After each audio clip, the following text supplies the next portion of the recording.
Começando pelo clube do Remo em Gerson. O Remo é aquele time que acaba de vir de vitória fora de casa contra a equipe do América Mineiro. Precisa também confirmar uma sequência de 6 jogos e entrar no G4. Que tarefa é essa? É contra o Botafogo, que não vai bem, né? O Botafogo está ali na zona do rebaixamento, Gerson. Boa noite. Boa noite, Romir. Boa noite, ouvintes. Jogo difícil, como todo jogo da Série B. Não tem mais moleza, principalmente no segundo turno. E para quem pode argumentar, o Botafogo vem mal, tá lá embaixo. A Ferroviária também vinha mal, né? Quando pegou o Remo aqui. A Ferroviária estava 6 jogos, né, sem vencer. E o Remo conseguiu perder para a Ferroviária naquele dia. Mangueirão cheio e tudo mais. Daí eu entender, e isso não ocorre só com o Remo, ocorre com várias equipes. Né? O Curitiba, líder do campeonato, levou aquela cipuada do Paysandu lá dentro. Até hoje a gente não sabe o que aconteceu. Aconteceu. E merecida. Várias situações, né? É uma competição de muita oscilação. Goiás, né? Na liderança, quase apanha do Remo também lá, por pouco, né? Por pouco. Não apanhou porque o Remo não foi competente. Agora, e isso se repete aí em várias partidas, em várias situações. Eu vejo um equilíbrio muito grande na competição. A diferença entre quem é o primeiro da zona e o último do G4 continua abaixo, né? Abaixo de 15 pontos. O último do G4 tem 34, que é a Chapecoense, né? Isso. E você fala do último lá embaixo? Do primeiro. Da zona tem 21, que é o América. 13 pontos. Quer dizer, a diferença é a menor dos últimos anos entre nesse espaço, né? Aí. Isso já dá a dimensão de quanto é complicado, de quanto é difícil, né, caminhar na série B. Por isso que eu entendo também que, às vezes, quando a torcida do Remo, eu escrevi outro dia, eu acho que muita gente nem gostou, até alguns amigos reclamaram, é que eu acho a torcida do Remo muito chata com essa história de querer espetáculo, de querer... Não existe espetáculo na Série B. Primeira coisa, vamos lá conversar sobre isso. Não existe. Você já viu algum espetáculo na Série B? Não, e acho que ninguém é capaz de fazer das 20 equipes. Tem, até pela intensidade do jogo. Você vê que a bola, toda hora, ela tá quicando, é uma confusão, é chutão, é pernada, é pescoção. É assim a Série B. A gente sabe que sempre foi desse jeito. Aí eu vejo, poxa, mas não tem um padrão mais qualificado. Não tem, meu amigo, vai ter que ser dessa maneira. Os outros times que estão lá em cima, a Goiás, que está praticamente já com uma vaga na mão, né? Curitiba, Goiás, Novo Horizontino e Chape. Novo Horizontino e Chape. Pode olhar os jogos desses times, é um horror. Cada jogo, eu vi Chape e Curitiba, meu amigo. Quando eu vi esse jogo programado, eu digo, vou ver, vai ser um jogo legal.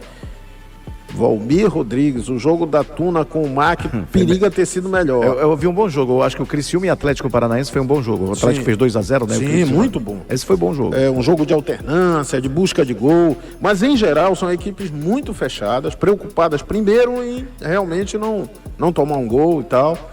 E a essência da Série B é essa, né? Tomar os cuidados para não perder. Depois a gente pensa em ganhar. Então, essa situação de equilíbrio muito acentuado também nos permite dizer que o jogo de amanhã, no Mangueirão, o Remo é favorito. Claro que é. O Remo está com 33 pontos, o Botafogo está lá embaixo. O Remo vem, né, de uma vitória, vem numa fase melhor, tem um elenco melhor. Agora, Série B. E daí entender que tem que ter todos os cuidados possíveis. O Remo não pode vacilar novamente em casa. O Remo empatou aqui com Volta Redonda, com Cuiabá, né? Quem mais? Teve mais um time, Novo Horizontino. E perdeu esse último para a Ferroviária, jogando em casa. Foram 2 derrotas do Remo em casa, para a Ferroviária e para o Paysandu. E esse jogo contra o Botafogo é um jogo estratégico, porque o Remo vem de uma vitória. E o Remo pode finalmente fazer uma sequência de 2 vitórias, que lhe garante um salto de 6 pontos. Isso é muito. Tem mais, dependendo do placar do jogo, o Remo pode ir para o 4º lugar, porque ele vai disputar com o Novo Horizontino. Não estou nem falando da Chape, né? Que joga e pode também vencer. Mas o Novo Horizontino, se não vencer, o Remo pode encostar no Novo Horizontino e empatar em todos os quesitos. Aí torce para o Paysandu atrapalhar a Chape lá, né? Mas ele pode nem depender desse jogo, porque ele pode disputar a oposição com o Novo Horizontino. Porque com o Novo Horizontino ele pode empatar em número de vitórias, empatar em tudo. Só ele perde no momento, se conseguir isso, no saldo de gols. E aí ele precisa fazer uma diferença nesse jogo diante do... Tem 2 a menos, então ele tem que botar aqui mais de 2 contra o Botafogo. Quando se diz isso, dá aquela ideia, né? Pô, os caras também já combinou? Já querem esnobar, já combinou com os russos. Mas eu estou falando das probabilidades, né? Do que pode acontecer. Acho que é um jogo que o Remo entra com uma vantagem imensa. Torcida, expectativa de Mangueirão, né, cheio, um dos maiores públicos do Remo na Série B. O Remo que é o campeão de público. Já tem 25 mil vendidos, segundo o destaque aí do Caxias. Tem uma matéria que eu vi ainda agora na internet, é 26 mil. Quer dizer, daí para amanhã pode ter aí um salto, né, mais interessante. O Data Nogueira estima, Valmir, em 38 mil pagantes. 38 a 40 mil. Cabe, né? Tem 25 mil ingressos vendidos. Amanhã, outro dia, o Remo pode sim chegar a esses 40 mil. Abraço, boa noite, Cachado. Tudo beleza, Cachado? Graças a Deus, sexta-feira, estamos aí, né? Atentos a tudo aqui. O Clube do Remo, que tem um compromisso maravilhoso. O torcedor do Clube do Remo respondendo aí. Hoje, por volta de meio-dia, eu conversei com o diretor importante do Clube do Remo, Zé Cachado, do 25 mil garantidos, caminhando já para 30 mil aí, e vamos aguardar. E os preços dos ingressos, eu já tenho falado aqui, chamado a atenção para o torcedor, que o preço agora é aquele preço normal, né?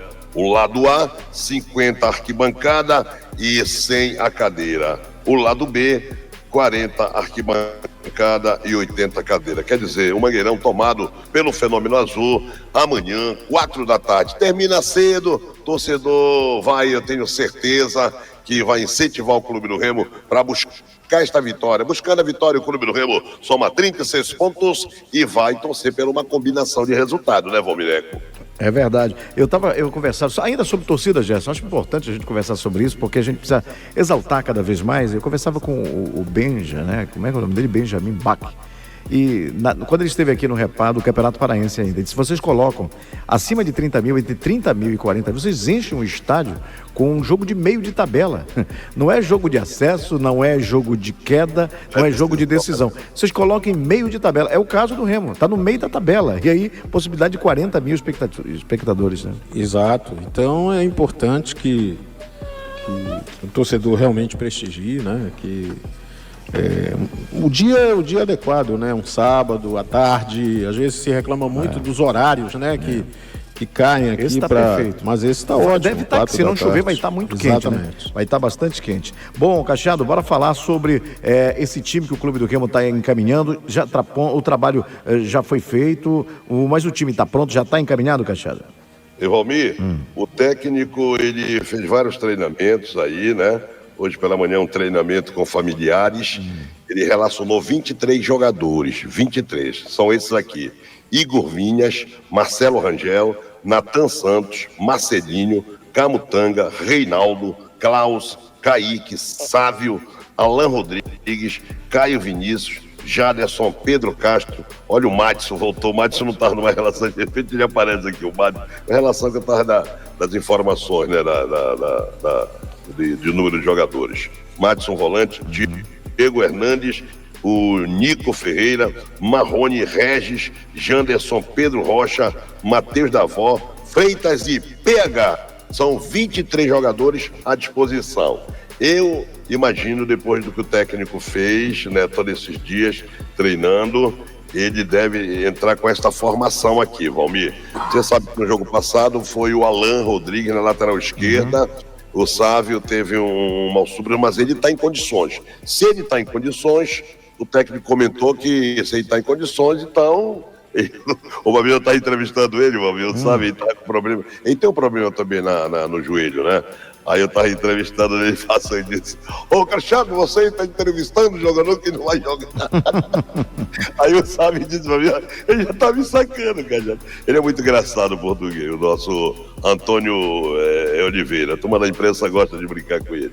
Então, ele tem esses jogadores aí. Eu imagino, Valmir, mais uma vez, que ele deve entrar com essa formação aqui: o Marcelo Rangel no gol, Natan Santos, Camutanga, Reinaldo, Sávio. Ele, da vez passada, jogou com o Alan Rodrigues, porque o Sávio tem um mal súbito, ficou no banco, mas não entrou. Caio Vinícius, Jaderson e Hernandes, Diego Hernandes. Lá na frente, Marrone, Davó e Pedro Rocha. Imagina esse time. É isso aí. O Sávio volta, você acha, Gerson, que dá para cravar o Sávio no lugar do Alan? Eu acho que se ele estiver bem, ele é titular, né? É um jogador importante. Tem sido importante na campanha do Remo. Agora, se não puder, o Alan foi bem no jogo lá contra o América. O Alan não tem decepcionado, né? Um jogador cruza bem, marca, né? Sai marcar. Eu tenho dúvida, apesar de respeitar a perspicácia do repórter, eu tenho dúvida do Diego Hernandes nessa posição, viu, Cachado? No Botafogo, na Libertadores... Você prefere o Castro? Não é que eu prefira, é que no Botafogo da Libertadores que ele jogou, ele jogava sempre mais como um meio atacante? Meio atacante, pelo lado, inclusive. E pelo lado direito, assim como o Nico Ferreira, característica é pela esquerda, né? Então, eu não me surpreenderia se esse meio-campo sofresse uma pequena alteração, Cachado. Seria isso quando ele fala em variações? Ele diz que pode ser. Com variações. Mas, de repente, é o que ele treinou, né? E a gente tem que entender isso aí. Porque a escalação aí é produto direto dos treinos da semana, né? Isso. Com certeza deve ter treinado com o Hernandes aí também. O Jaderson não é um jogador que gosta de jogar muito à frente, colado nos atacantes ali, até ele até chega lá, mas ele gosta de construir jogada a partir do início, né? Mas seria também uma alternativa encostar mais o Jaderson e não entrar com o Diego Hernandes e colocar mais um volante, Luan Freitas. Aliás, Luan... Ou Pedro Castro. Luan Freitas não. Não, o Luan tá fora pra mim. Não tá na relação aí. Não, o Luan Martins não tá, né? O Luan Martins ainda tá fora, né, Cachado? Tá em tratamento ainda, tá no Nath fazendo aquele procedimento do pé esquerdo. Não pode ainda. Tem a opção do Madison, né, aí. Isso, pronto, saiu o Madison. Mas por isso que relacionou o Madison, que nunca mais tinha relacionado, né? Isso na cabeça da gente, né? Que a sorte proteja o leão e ele não precise usar o Madison. Vamos tem ficar... o Freitas também, né? Tem o Freitas. E olha, o Cantídio tá fazendo falta. Proteja o leão e o português. O Cantídio faz uma falta danada, porque é um jogador bem cerebral. Ele encaixou na equipe, né? Um jogador de bom passe, né? Ele é quase um meia, né? Ele joga pra frente, né? Joga vertical. Pra frente, vertical, e ajuda muito, contribui muito. Gerson, Oi? Sabe que é engraçado, você não fala do Pedro Castro e você vê quem sempre vem entrando no meio de campo ali quando ele muda. Quem é que sempre? É o Pedro Castro. Pedro Castro é o jogador que mais atuou. Ele é o jogador que mais atuou, né? Principalmente com o português. Ele é um jogador que está praticamente em todos os jogos. O torcedor não anda gostando muito do Pedro Castro, porque tem um processo um pouco de lentidão, né? Característica dele, um jogador mais lento. Mas acho que entre ele e o Madison seria melhor, ainda é melhor o Pedro Castro. É isso. Mas há essa opção que você desenhou aí nessa previsão, né? De Diego escalação Hernandes, com Diego Hernandes. Diego Hernandes, vamos esperar. E o Botinha, rapaz, o Botafogo. Francisco Urbano está ao vivo comigo também. Fala das possibilidades do Botafogo. Como é que o Botafogo vem, Urbano? Boa noite. Um abraço, boa noite, Valmir, também o Gerson Nogueira, demais companhias. A delegação já se encontra em Belém do Pará, pronta para da cabeça do treinador, é claro, o Alan Al, no sentido de reabilitação, uma vez que vem de derrota para o Atlético Goianiense em Goiânia pelo placar de 2-0, ainda perdeu o jogador, no caso o Erickson. Além da contusão, ele levou o terceiro cartão amarelo. Na oportunidade entrou o Alan Cassiano, mas poderá estrear o Vilmar, recém-contratado na zaga da equipe do Botafogo. Botafogo que está na 18ª colocação e precisa da reabilitação. Time provável com o Vitor no gol, o Jefferson na lateral direita, o Vilar poderá estrear como zagueiro e também o jogador Carlão, além do Jean Vitor, setor de defesa concluído. O meio-campo do sistema 4-3-3, o Wesley, o Gabriel Bispo, o Leandro Maciel e à frente o Jonathan, o Jefferson Nem e o Léo Gamalho, sonho de consumo de muitos times. A prisão está chegando e sonho de consumo de muita gente, de muitos times de Belém do Pará. Portanto, o time já se encontra em Belém do Pará, pronto para enfrentar o Remo nesse jogo importantíssimo para o Botafogo na tentativa de sair da fase da zona do rebaixamento. Está desesperado. Ano passado foi assim, o Botafogo viveu um tormento. Gerson na Série B, se segurava aqui, conseguiu escapar do rebaixamento e hoje já está lá de novo na zona do rebaixamento. Né? Pois é, um time que tem problemas, né? Desde o turno, né? O início até do Botafogo foi mais ou menos igual das outras equipes, mas foi caindo de rendimento, algumas escolhas erradas, já trocou de técnico e mesmo em termos de investimento, bem baixo. Interessante. O Cacheado, já vou com o Dino Cacheado. Bora bater um papo aqui com o Marcelo Rangel, goleirão do Clube do Remo. Bora lá. Aqui o Rangel, goleirão, fazendo sucesso aí, defendendo o arco do Clube do Remo, né? Fala aí desse dia de hoje, dia 15, aniversário de reorganização do Clube do Remo. Já conhece um pouco do Clube do Remo e fala também da questão aí desse G4 aí, tá, Rangel? Primeiramente, começando falando, né, por essa reorganização do clube, né, 114 anos, é muito bacana, importante, né, alegra o coração do torcedor, né, e gente que chegou no clube há pouco tempo, conhecer toda essa história é muito legal, assim como também hoje é um dia que se comemora também o aniversário do Baianão, né, o estádio onde que a gente treina, né, que a gente joga muitas das vezes, de 108 anos, então é uma história, é um capítulo centenário muito legal a ser comemorado. Então hoje é um dia para ser também ressaltado isso, né? Esses lembretes, porque isso é história, né? Isso aí ninguém apaga de um clube que é grandioso. E falando, né, sobre o nosso primeiro turno, realmente foi um primeiro turno de muito equilíbrio. A gente foi muito bem, assim, vamos dizer. A gente sempre esteve brigando ali entre as primeiras posições. E agora, começando esse segundo turno, a meta é realmente entrar no G4 e permanecer lá. A gente sabe do campeonato a dificuldade que é, com grandes equipes, um equilíbrio muito grande. A gente já viu o jogo de ontem, né, entre duas equipes ali que estavam brigando na parte de cima, a dificuldade que é o jogo, mesmo uma equipe jogando em casa. Então, o segredo é se manter regular, porque a nossa equipe ela tem tido sim uma regularidade, ela teve, né, no primeiro turno. E se a gente tiver essa regularidade também no segundo turno e aumentar o nosso número de vitórias, consequentemente a gente vai estar conquistando o nosso objetivo. É isso que a gente pensa todos os dias aqui, é que a gente vem para cá para trabalhar, para buscar isso, né? E quando a gente entrar no G4 a gente não sai mais. Pelos cálculos, eu tenho certeza, Rangel, que você é um cara muito cuidadoso com essas coisas, né? E todo mundo fica observando isso aí, fazendo a matemática. Você acredita que o Clube do Remo, em 9 jogos, em 9 vitórias, poderá alcançar essa classificação? E um detalhe, não esqueça que o Remo faz um jogo também aqui em casa, só que o mando é do adversário, mas o adversário é o jogo de volta contra o Paysandu aqui em Belém. São 9 jogos, né, em Belém.